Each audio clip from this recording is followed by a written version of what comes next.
Hi everyone, we're continuing to learn about our large biomolecules. Last unit we looked at chapter 14, carbs, which was looking at these monomers, monosaccharides that strung together into large polysaccharides.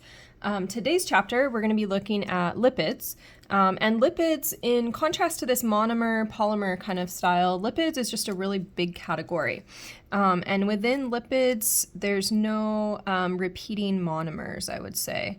So you'll notice that where all of these other molecules say monomer, polymer, monomer, polymer, monomer, polymer, lipid is more just this giant category of molecules that share these properties in common. So the things that our lipids share in common is that they're hydrophobic, so that's water-fearing, or amphipathic, which means that they can be attracted to both polar and nonpolar substances.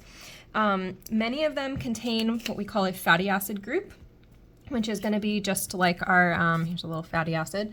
Fatty acid group is like our carboxylic acids, but with a long tail.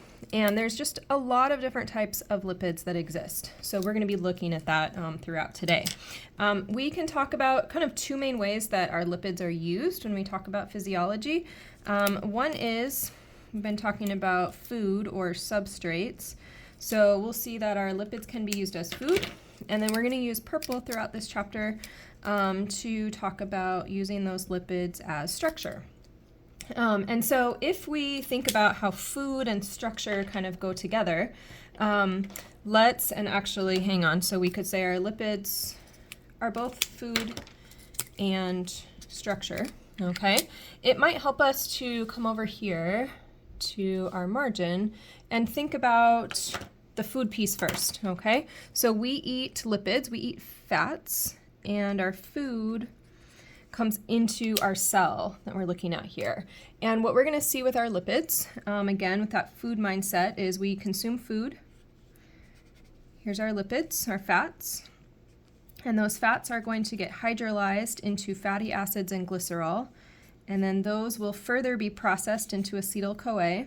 They'll go through the citric acid cycle, come out, come to the bottom, and like we've seen before, we get ATP at the end of that food metabolism, okay? So that is gonna be true, that's our pathway for our lipids when they are food.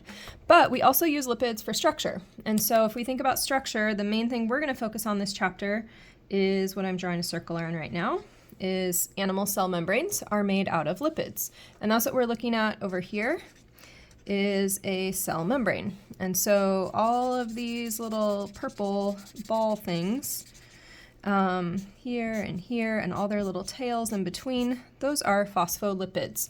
And that's what we're looking at up here, is a phospholipid. So phospholipids are used for structure. So they would be the cell membrane. They would also be part of the nuclear envelope. So this is also a membrane.